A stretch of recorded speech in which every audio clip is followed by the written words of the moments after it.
ब्रह्मण्याधाय कर्माणि संगम त्यक्त्वा करोति यः लिप्यते न स पापेन पद्मपत्रमिवाम्भसा। फिर कहते हैं भगवान के अर्जुन, जो देहाभिमानी है, जो अपने शरीर का अभिमान जिनका नहीं मिटा है, वो ये नहीं समझ सकते कि प्रकृति सब कर रही है, मैं शरीर नहीं। ये कठिन पड़ेगा। अनिष्काम कर्म योग है, मैं कुछ नहीं करता, भगवान करा रहे हैं बस, वो सुगम है।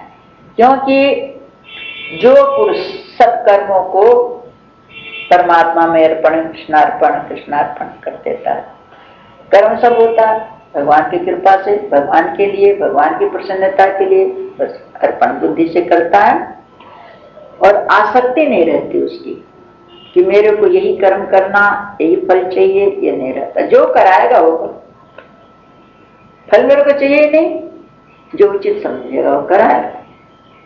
प्रहलाद से कितना कहा भगवान ने, बहुत प्रलोभन दिया प्रहलाद को नरसिंह भगवान ने कि मांग। तो प्रहलाद जी बार बार सोचते रहे, फिर बोले कि भगवान अंतर्यामी है, हो सकता मेरे मन में कुछ हो मांगने का, मेरे को नहीं मालूम पड़ता हो, भगवान को दिखता हो, इसीलिए बार बार कह रहे होंगे। तो फिर प्रहलाद जी ने कहा कि पहला वर तो ये दे दीजिए कि मेरे पिता ने आपसे बैर बांधा, तो आपको बहुत कुछ उसने कहा सुना, तो उसकी अधोगति न हो, उसका उद्धार हो जाए। ये भक्त का स्वभाव है। जितना त्रास दिया पिता ने सदा मारने का, उसका भी कल्याण चाहता है।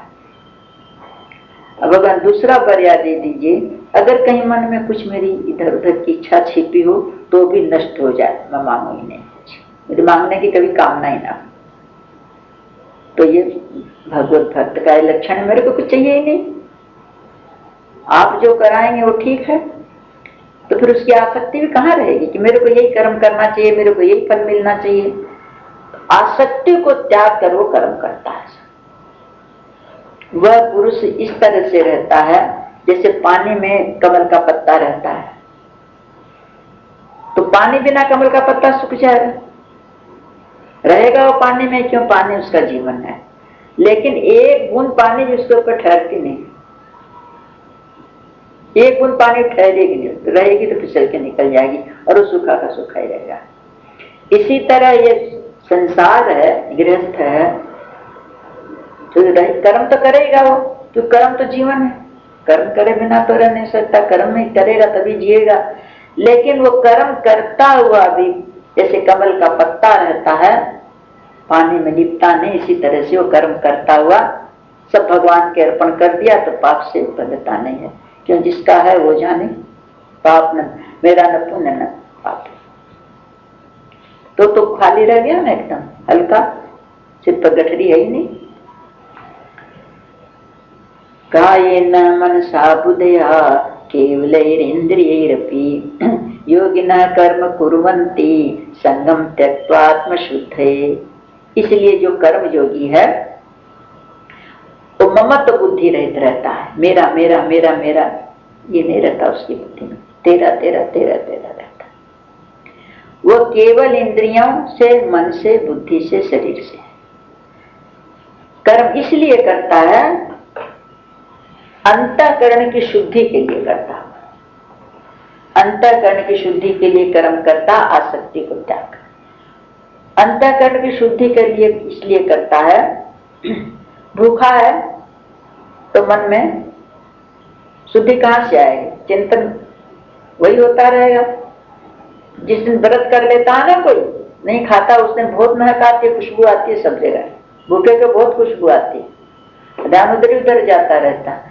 उसी तरह हर इंद्रियों का है, प्यास लगेगी तो मन बार बार उधर ही जाएगा, तो मन कहाँ शुद्ध रह पाएगा? इसी तरह संसार के जितने भी भोग की वासनाएं हैं, समय पर सब आएंगी, समय के अनुसार उनकी मांग होगी हर चीज की, और वो पूरी नहीं होगी तो फिर उसका चिंतन बनेगा, तो अंतःकरण शुद्ध नहीं होगा। भोग लिया,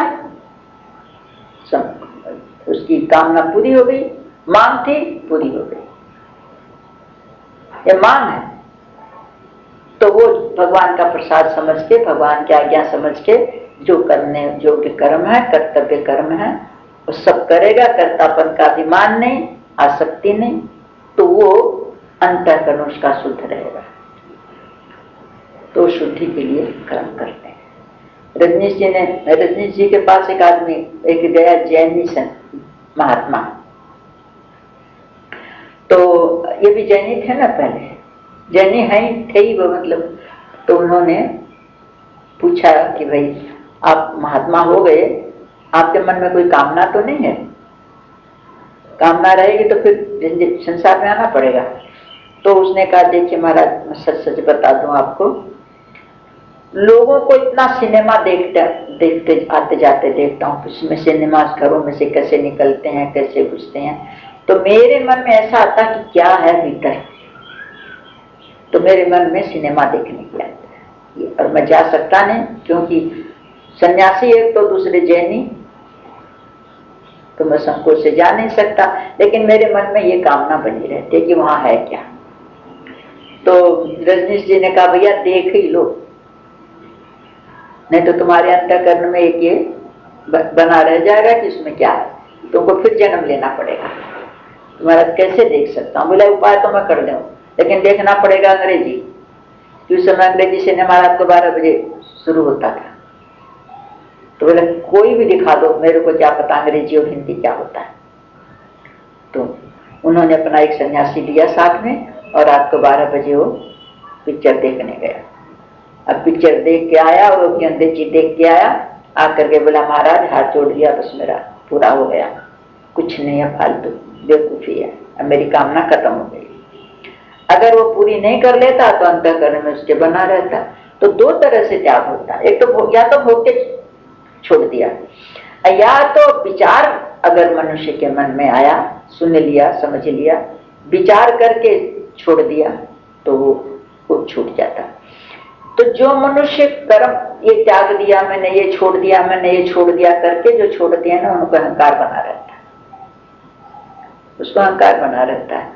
और जिन्होंने विचार करके छोड़ दिया कि भाई ये मेरे जीवन की पतन करने के कारण है, ये हमको पतन की तरफ ले जाएंगे, हमारे खाने पीने की चीज भी जो त्याग कर दिया, तब तो अहंकार है, और वो समझ में आ गया कि ये मेरे स्वास्थ्य के लिए नुकसान है, और छोड़ देगा, तो उसको अहंकार नहीं आएगा, वो बंधन का कारण नहीं बनेगा। और अहंकार का आएगा तो बंधन का कारण बनेगा। इस तरह से वो दो तरह से आसक्ति छूट जाती है। तो भगवान कहते हैं कि बस शरीर से, मन से, बुद्धि से आसक्ति को त्याग करके और अंतःकरण की शुद्धि के लिए कर्मयोगी कर्म करते हैं, कोई वासना नहीं रह जाए। जो कर रहे हैं अनुचित करते नहीं,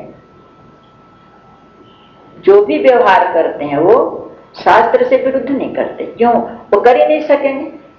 जो करेंगे भगवत अर्थ करेंगे, उनका तो सारा काम भगवान को अर्पण हो रहा है ना, तो कैसे शराब पिएगा? एक रामकृष्ण परमहंस के पास एक आदमी गया था, तो उसने कहा, महाराज हमको कुछ समझाइए, बताइए। लेकिन वो तो भगवान, वो जानते थे कि भाई ये शराब नहीं छोड़ सकता।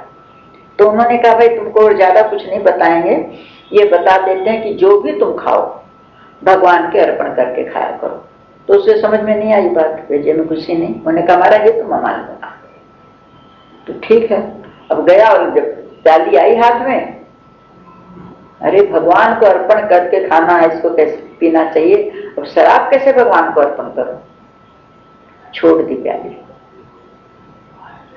फिर तलब, थोड़ी देर बाद फिर याद आ गई, फिर मंगाया, फिर हाथ में आते कृष्णार्पण करने का हुआ, तो कैसे करें? ऐसे करते करते 3 दिन बीत गया, नहीं पी सका। फिर गया उनके पास, बोले महाराज कैसे, वो पी नहीं पाता, मैं उसके बिना रहा नहीं जाता, तो भगवान को अर्पण कैसे करूं? तो रहा नहीं जाता, कैसे रहे? तो गए 3 दिन। इसी तरह से वो रहा जाएगा। छूट गई उसकी, क्यों? दृढ़ता थी ना, दृढ़ता हो गई उसके ऊपर कि भगवान के अर्पण किए बिना कुछ नहीं खाना, तो हो गई बस। एक नियम भी अपने जीवन में कुछ ले ले भगवान के प्रति दृढ़ता से तो कल्याण कर देता। तो वो कर्म करते हैं अंतःकरण की शुद्धि के लिए। कर्म छोड़ के जबरदस्ती आंख में मिच के बैठ जाए तो मन में उठेंगे तूफान।